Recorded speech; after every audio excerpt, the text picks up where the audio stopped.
happy November. I hope you've all had a brilliant Halloween, or cozy Halloween at least, staying warm and dry and nice and cozy inside. It's that kind of time, isn't it, to hunker down and maybe hibernate a little. It'd be really cool if we could hibernate like bears, I think.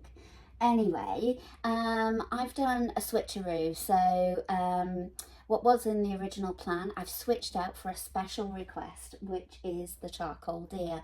I know quite a few of you are really enjoying getting to know the material of charcoal. So I am going to do a charcoal lesson with a bit of stencil work again. I have the usual material kit, but a couple of extra things. So I've got some sandpaper to clean off my mucky rubbers as I go, and I'll have a little knife as well, just so I can slice a clean edge should I need to. I've also got a soft putty rubber that I can, almost like blue tack, bend into shape and just tonk back maybe a heavy line that I want a bit softer. I also have a putty rubber that has gone really hard, and sometimes they're quite useful. So if you've got a hard rubber, sometimes that gives you a nice grass line or a vine line. So don't always throw those ones away. See what it can do before you check it. I've got a pot of charcoal pencils, a mix of medium, hard and soft. I do have my ground down willow charcoal powder, which when mixed with water can go really super dark. But today what I want to experiment with is it's actually pencil blending medium, and I just want to see if this and actually some alcohol, not of the gin variety, more of the, oh, I can never say the word, bear with me, it's like rubbing alcohol, isopropyl, this stuff, that might give me some interesting effects to the foliage. So I'm going to experiment with those two things. I've got a paper blending stump, and I've masking taped a bit of cotton wool to the top of it, and it just gives me, again, another tool to give me a different type of mark. And I've got to hand, just to remind you, of the value scale. Now, a successful painting in this respect is going to be describing your darkest darks all the way through to your lightest lights. However, when you start, you might plot your mid-range around here, and sometimes it's really useful to figure out if you naturally land heavier or lighter, because then that gives you a visual guide of how far you've got to go to get it darker and lighter to get the full range of expression in. So if you haven't got one of these or haven't made one of these, I'd absolutely recommend it. I've treated myself to some new charcoal sticks, even though I've got a tub of them. They're all snapped and little, which I'm probably going to snap these in the first instance, but it tops up the stock. I'm really sorry if you can hear the heavy rain on the windows. Right, so charcoal sticks. I've got a mix of thick ones, which I'll pull out, and slightly thinner ones. So stick those to the side here, and I'm going to spin you around so you can see this a wee bit more. I will add a shape guide for you, so you can use that to draw your deer on first of all, and I will talk you through a few bits and pieces, but I'll also speed myself up so you're not sat here forever watching, and I will whiz you around just now, so hold on to your seats. I'm just gonna bring the light over so it's a bit better for you, and we definitely need to see him over there. Okay.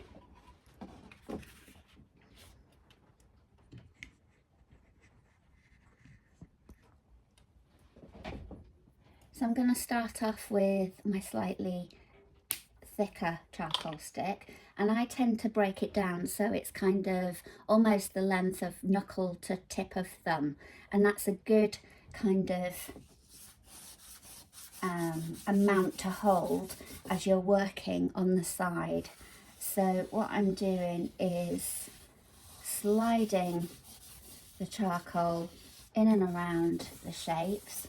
So I've lightly sketched the shapes on.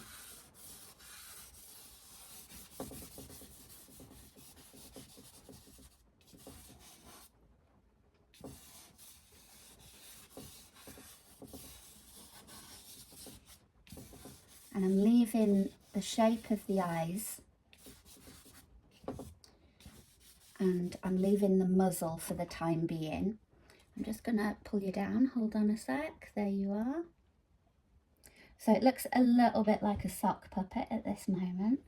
Now the antlers, what you want to create is something quite natural looking, almost think like trees and branches.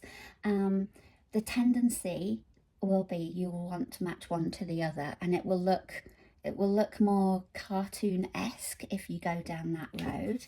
And it's our adult brain, as you know, that tries to put everything into perfect symmetry. So have a go at just doing one and moving to the other one, doing the other one, and letting your charcoal flow up the page.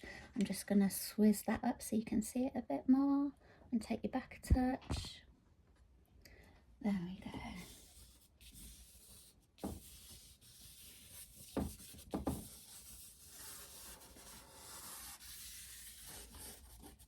So that's my first pass, and then with a couple of fingers I'm going to burnish that into the paper, pushing it into the weave of the paper as I go. And some of you will have applied really softly and it might be quite light, and others will have applied a little bit heavier and it'll be quite dark. I'm naturally more on the dark side of values, so I very often have the bigger job of describing light in my work, whereas you might have the opposite situation.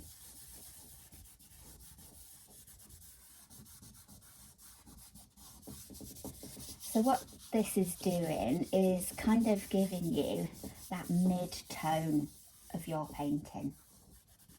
So from here, you're working on top of this base.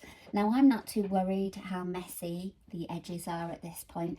There's nothing worse than having a really crisp, clean edge to begin with, because if you don't want it later, it is so hard to disguise later. So go with those soft edges, and if you need a little extra antler extension, you can sort of drag it out with your finger as well. Now, next easiest job, using your charcoal, but on the tip of the charcoal, and you can pop in, it's almost like 2 teardrops on a slight angle for the nose, and you're just going to colour those in, block those in. And again, one will be bigger than the other. That's just how it lands. And while I'm here, I'm just going to get that dink in the nose a bit darker. And I'm going to start feathering that up and out. Not too worried about blending it away just yet. I'm looking around at my reference, and I'm looking for the simple, easiest things to kind of get the job underway. So I've got the mouth in, and it's not quite a straight line, and it goes into the nose, and if you angle the nose lines up, that will be really helpful for you, because you can then go in on the side of your charcoal and start to introduce a bit of dark shadow there, and with your finger smudge in. And what you're aiming for is a nice graduation from dark at the bottom by the mouth to mid in the middle of the nose to a light highlight here where it just curves at the top. Next easiest job is the eyes, and I tend to draw in a catch light first of all. So I'm arcing like a curved rectangle. The curve will help us describe that the eye is a ball, and it allows us to work up to it using the tip of the charcoal, so we can push a bit harder and get the charcoal a bit darker.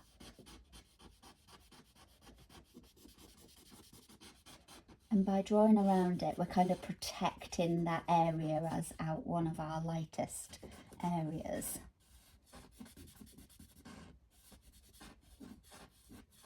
So whenever I'm painting, I'm always looking for what's the easiest, biggest job to do first of all.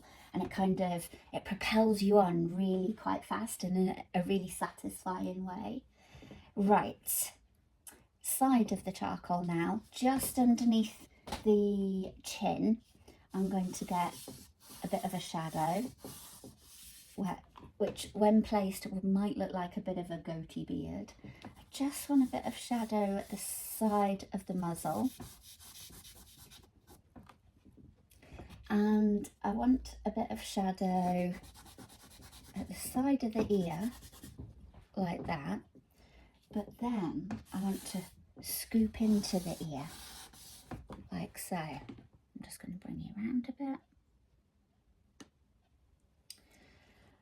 And then to further help the eyebrow pop out, I'm going to pop in a shadow there as well. So it's almost like you've got like a double M situation of charcoal going across the top. Looks ridiculous, looks like he's got a goatee with some very heavy Noel Gallagher eyebrows. And that's success if you've got that. That's a good job. Now, with your finger or with a bit of cotton wool, you can just soften those edges a little so you don't have any harsh lines. I don't want to get rid of the charcoal by blending all of it, but I don't want a sharp line, so I'm just softening them wherever possible.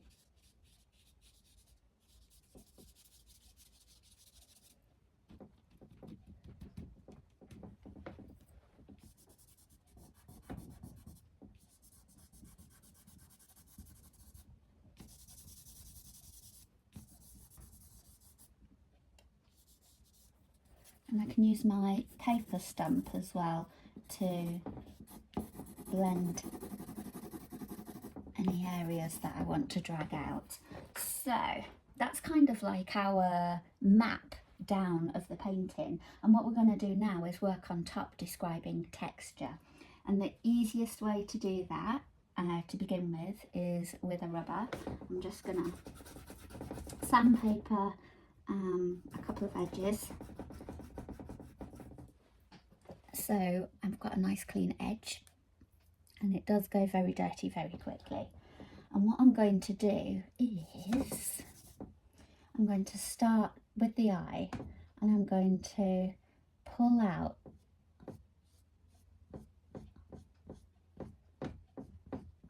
you're going to hear lots of tapping of this board now. Hope it's not too annoying. So I'm pulling out the hairs around the eye.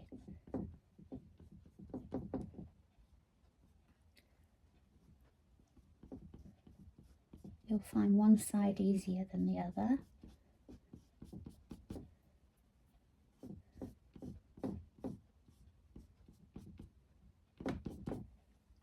Okay, and then I want to bring some longer hairs over the ears. And because you've got that lovely dark passage there, that allows the rubber to describe the light even more so. So if you're struggling that the rubber isn't describing any light for you, have you got it dark enough? Okay, and then I'm going to work around the muzzle,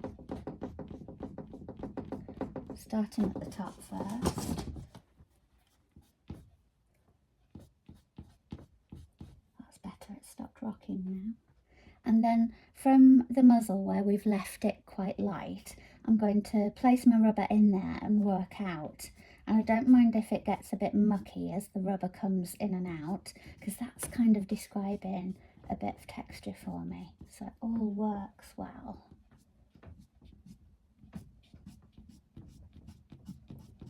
I'm curving that around to describe the shape of the muzzle. And I'm going to do exactly the same on the chin.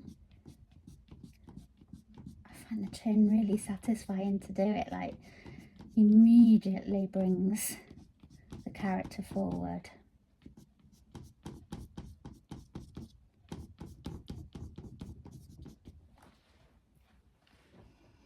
Okay, and with a clean edge, so you might need to sandpaper it again, what you want to do is, almost like crazy paving, pull away little shapes on the nose.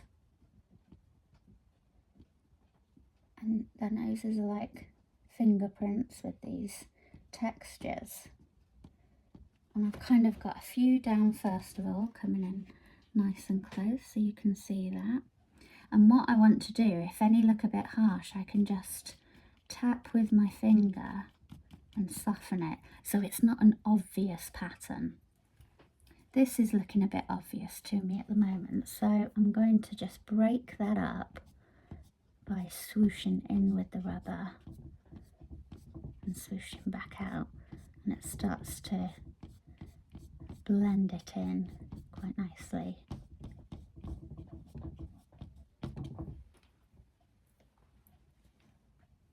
I just want the corners of the eyes to be quite clean.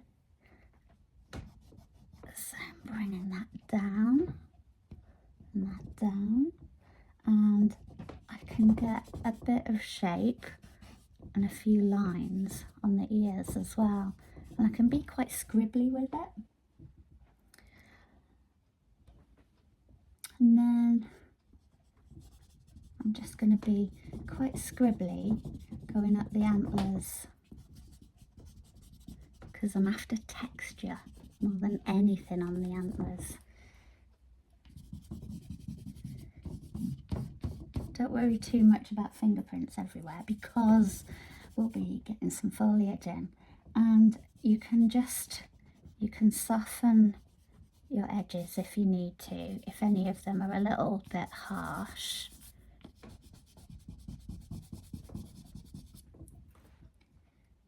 And I'm just gonna interrupt the edge of the neck as well.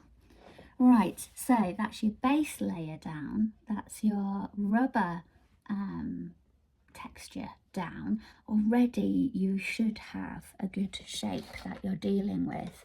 And now if you spin to using a dark charcoal pencil, that will give you more control over where you describe extra hairs.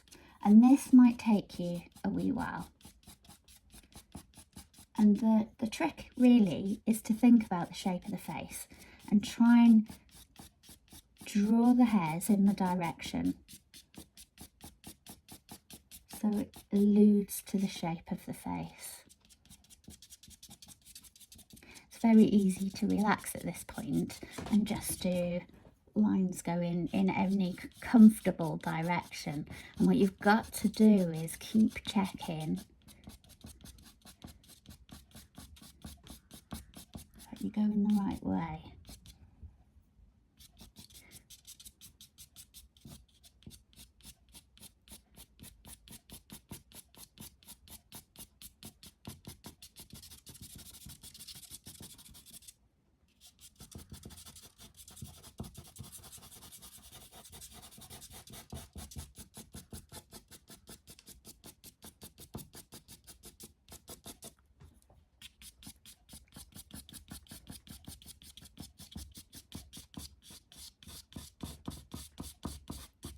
I quite like kicking it out a little bit with a bit of a curve on the neck because the hair's a wee bit longer,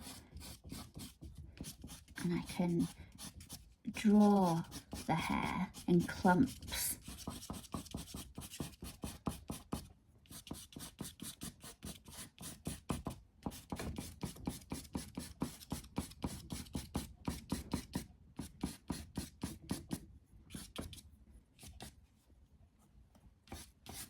Bit longer on the ears.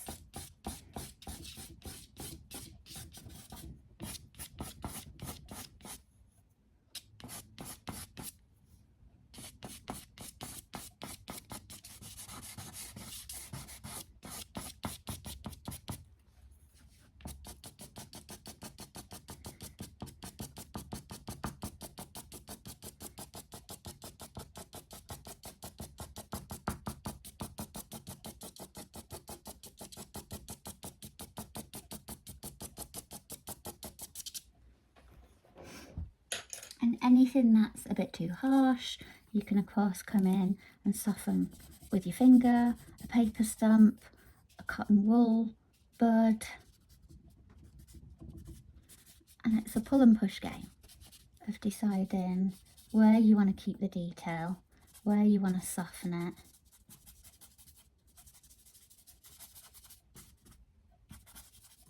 The trick is not to make it look too uniform and tidy across all of it. This is wild animal.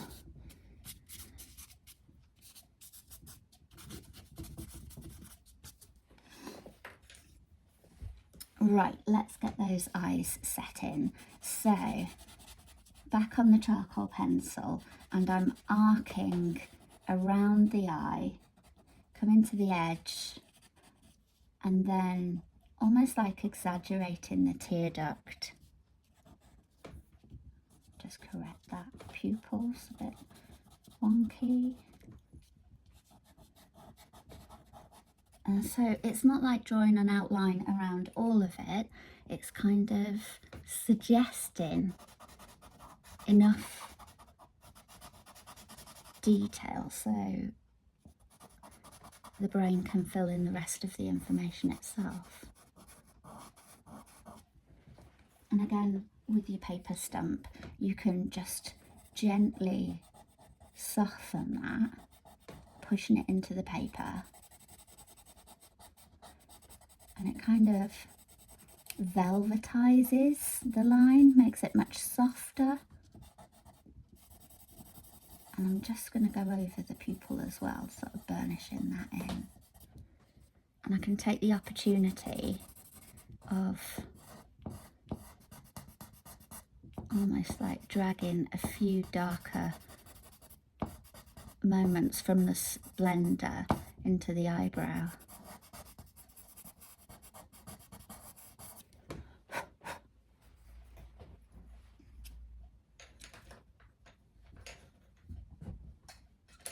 Okay, these nostrils are a bit too stuck on at the moment, so I want to keep this found line on the top, but I want to blur out the underneath, and immediately you'll have more of a sense of nose shape.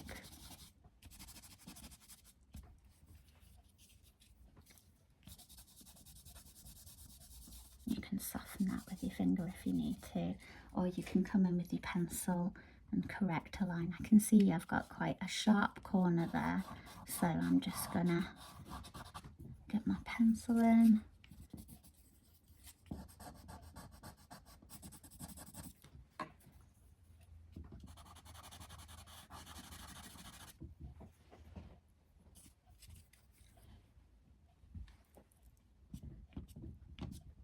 And I'll just bring back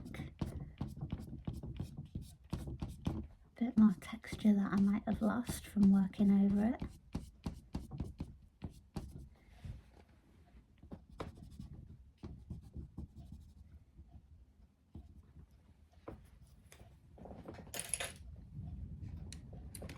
Okay, at this stage, what you want to do is now get your stencils and start to build that frame of foliage around it.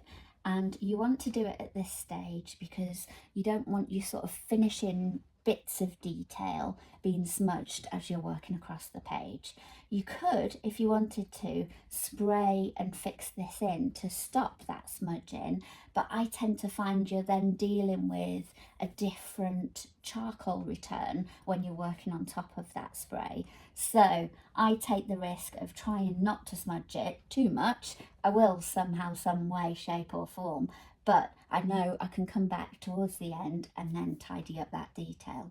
So as you can see at the moment, the horns, the antlers, they haven't got any specific detail on because I know there's going to be foliage going over it. The most important thing is the eyes and the nose and bringing that nose forward out of the painting. So these are where your lightest passages will come forward.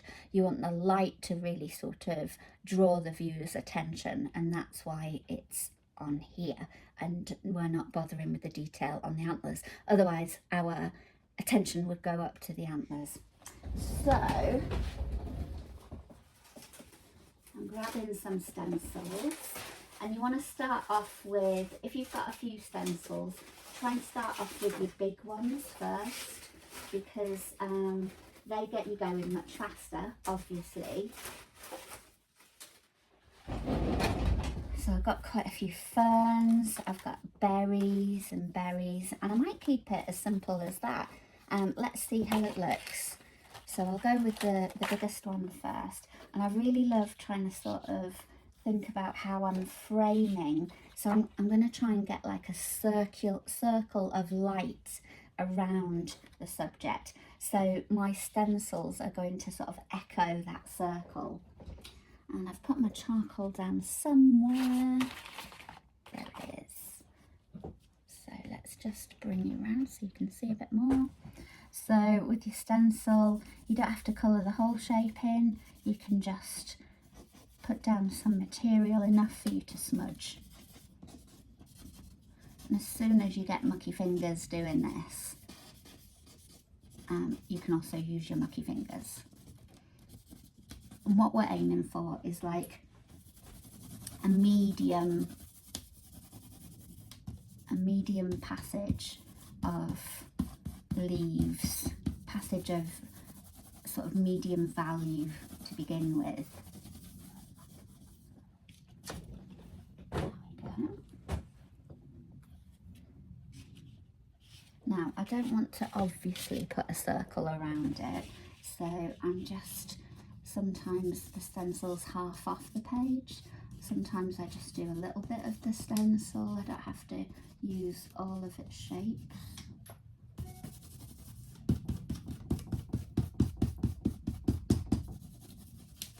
And this takes a little while to build up, so I'm going to keep working on this, but I'll speed myself up and then I'll talk you through what it looks like once I've finished placing them all down.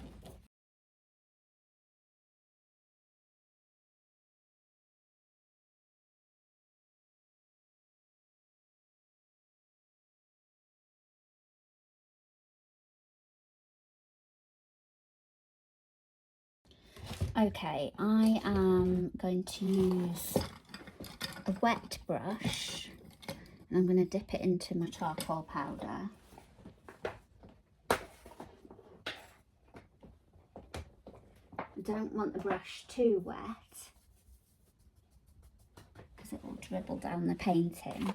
But I now want to, now I've got a few sort of mid-value leaves in, I now want some darker ones in the foreground so it really frames, and I'm just going to go slightly over the deer, and with that water and ground down charcoal I can get a really dark return,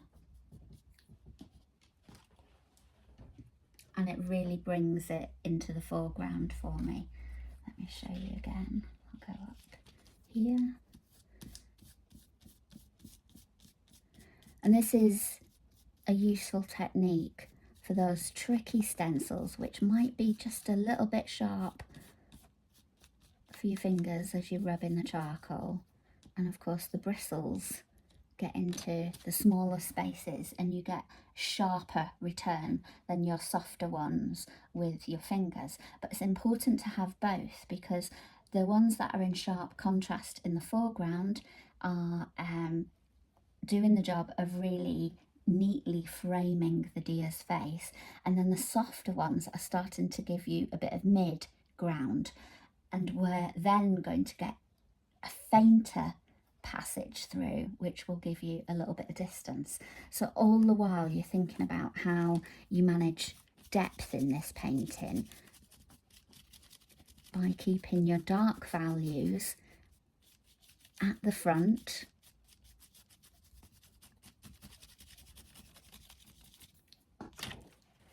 if I were to put a dark value now at the top, that would jump forward and would be in high contrast to anything that's going on up there and would stand out like a sore thumb. So avoid wet brush and powder up here, keep it down here,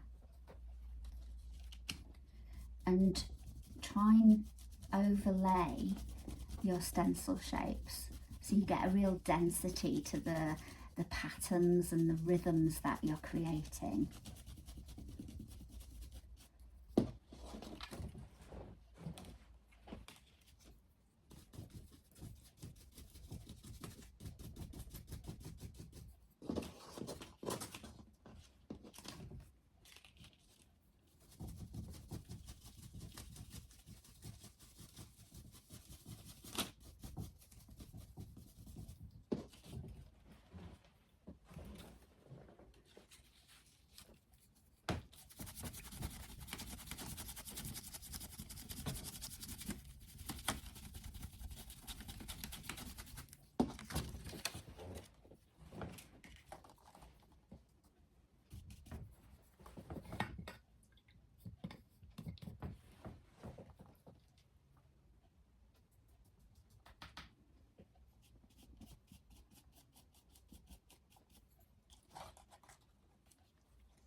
Okay, I've got enough dark in.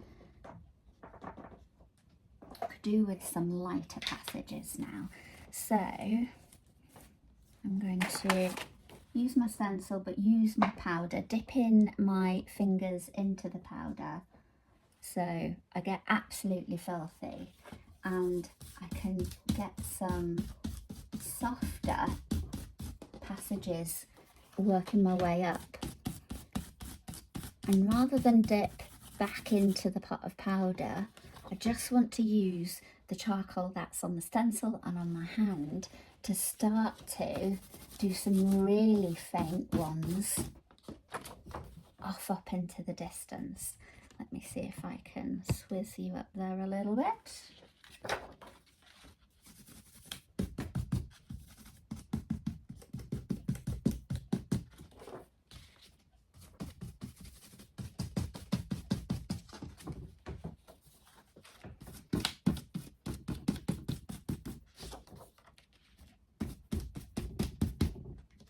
I'm starting to bring it over the top of the head of the deer now. And you might want to be strategic about where these go. If you've got a smudge that you can't lift with the rubber, you can always get a very gentle pass through.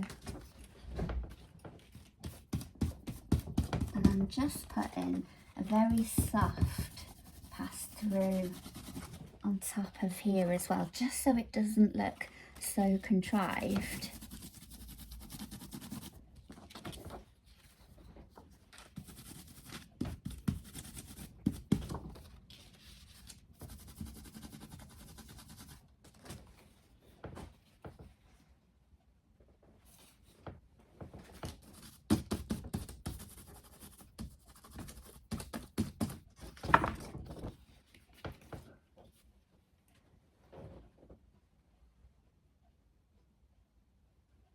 So you should be suitably filthy now. I'm just going to find a flower stencil to kind of create like a crown of flowers.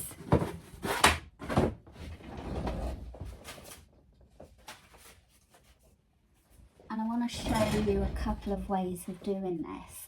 Now, we can afford to do this dark, and we can also do it in a light way as well. So first of all, if I get some charcoal stick and I add a patch on the top of the deer's head, maybe just going up the horn, just enough so it kind of covers the stencil. And then what I want to do, place the stencil. I want to use that dark that's on there to smudge out a little bit, but also use the rubber to pull it away. So you've got a negative and a positive going on at the same time. So if I pull that away now and I bring you in just a touch, so your positive is where the flower goes over onto the white and you've smudged a bit of charcoal. The negative is where you've taken it away and it shows because you've been rubbing through your stencil. And you can use your pencil to further exaggerate the depth of that by adding a bit of shadow.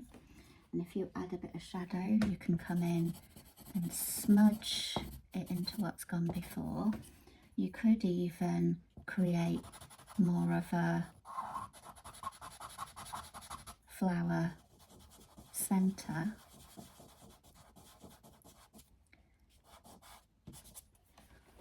Like so.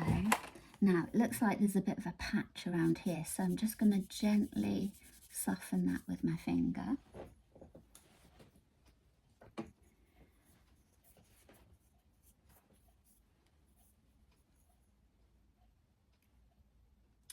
Now, just going to sharpen my charcoal pencil. And what I want to do is use the charcoal pencil with least control. So holding it at the edge so it's got most bounce. And I want to start to draw a few outlines here and there. And I'm focusing on the ears a little bit. And I'm kind of twiddling between finger and thumb backwards and forwards, so I kind of get like this undulating line. And I don't want to do an outline around it all, I just kind of want to give it a little bit of shape. And then I can use this technique to also almost like draw vines and twiddly bits of branches. I can weave them around the antlers.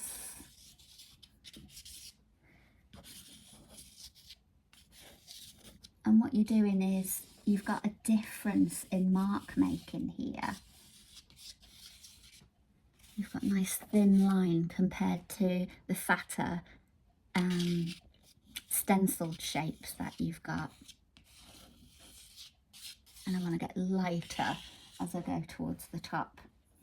Now, those antlers need a little bit of tidying up and a little bit of description, and I quite like using the charcoal pencil and almost imagining that they're like tree bark.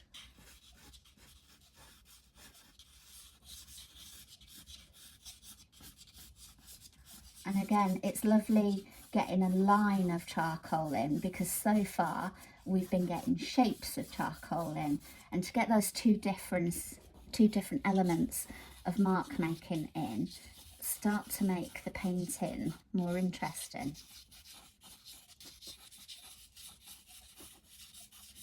You can see I'm not being too prescriptive. I'm kind of giving a suggestion, and if I feel it's too much and too heavy, I can come in with my blender and soften it, or cotton wool bud, or even a putty rubber, and just interrupt it here and there. You kind of want the impression that this is a dazzle of light and dark, that you kind of, as the viewer, you're seeing this deer through the foliage, and the light and the dark is almost shimmering. And this pulling and pushing technique, sorry it's so noisy, really helps you get brave with describing that.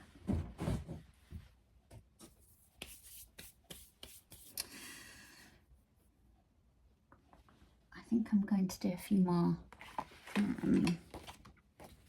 flowers on top, maybe a few more smaller leaves. I think that's what we'll do, and I'll go darker this time. A bit too wet. Quickly get some powder on. There we go. Because it's darker, it will act like a contrast and start to frame a certain area.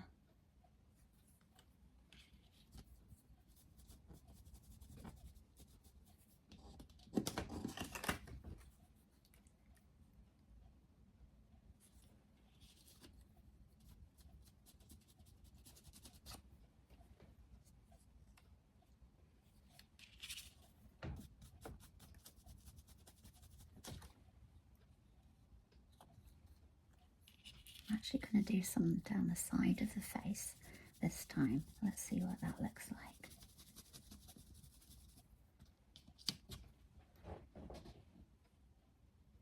It's nice.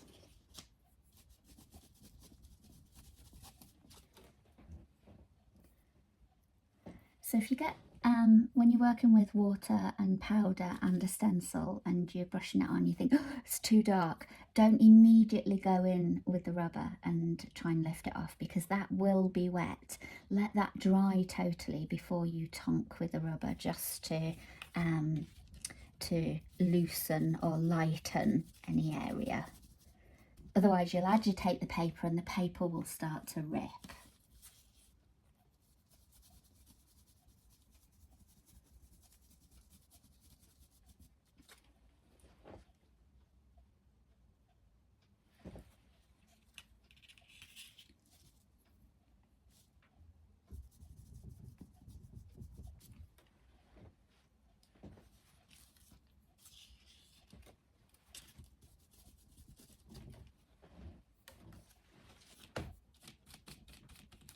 My brush is getting drier, so it's getting fainter, and that means I can sneak up a little bit,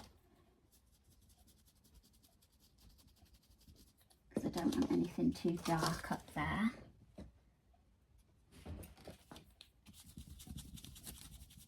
But if I push harder, I can bring it back to dark again.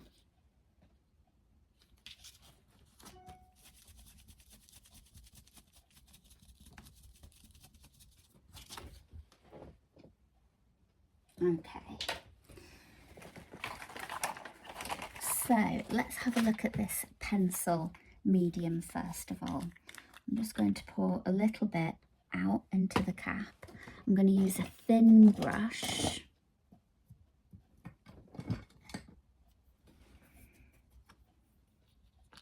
And I'm going to mix it in with my charcoal powder. So a little bit in the cap, and I'm using the top of the charcoal powder. And I'm loading my brush up, and I'm expecting this to be quite dark, so I'm going to start down here, and this allows me to paint. Again, it's different mark making, so you're able to build your differences by using these different mark making techniques. Because if we just relied on the stencils would look quite mechanical, and therefore it wouldn't look like a natural environment. It would look more stylized, more design-led, which might be a style that you prefer. But if you're looking for something that is a wee bit more natural, then you can use these different techniques to help break areas up and just bring in a sensitivity to what you're doing. Don't want to go too far up.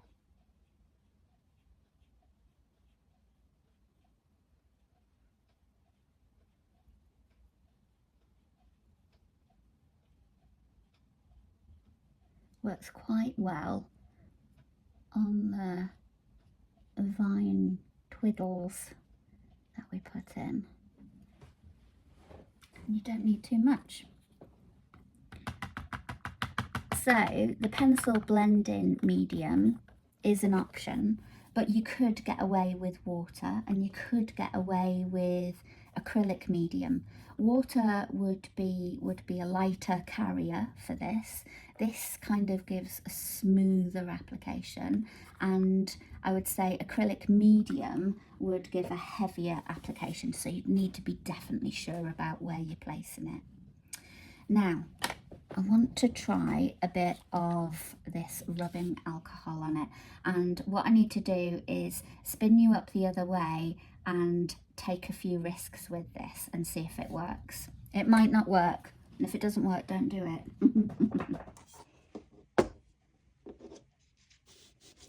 So I've been using my hard charcoal rubber, hard putty rubber, to get some interruptions and lines taken away, almost acting like grasses. I've used the rubbing alcohol to soften some of the leaf shapes. I thought I was going to splatter with it, but I prefer that I see a leaf shape and I can actually extend it and bring it into a more natural shape than maybe the stencil gave me. So the stencil gets me off to a good fast start, but then the rubbing alcohol allows me to extend and play and manipulate those shapes a bit more. So it's quite a painterly mark making tool for you. And then finally, you want to fix your painting with a fixative. You can work on top of this, but this will just seal in what you've got so far. Make sure your window's open, the door's open. And that just takes a few minutes to dry. And there we go. So the trick is to build up lots of layers quite slowly, and you're pulling and pushing, deciding what you want dark, what you want light, and how you're managing the depth within your painting. Keep your dark to the bottom and surrounding the face, so it kind of acts like a frame, and then get lighter and more ambiguous as you go up. Try and use different materials to apply a similar medium. So obviously charcoal stick, charcoal pencil, ground down charcoal with either water or rubbing alcohol, and there's pencil blending medium as well. You can use your blending stumps, your fingers. You can also splatter with your powder should you want to get a little bit of texture. Not texture, kind of, it's more like atmosphere. Let me show you. So I've got a wet brush and I'm just grabbing my charcoal powder and I just want to splatter in just a little bit here and there, and it just gives you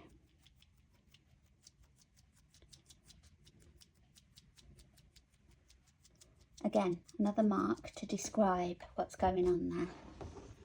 And I think it adds a bit of atmosphere as well. You'll notice I was avoiding doing it up there. I was kind of keeping it to the sides, to the edges and the bottom.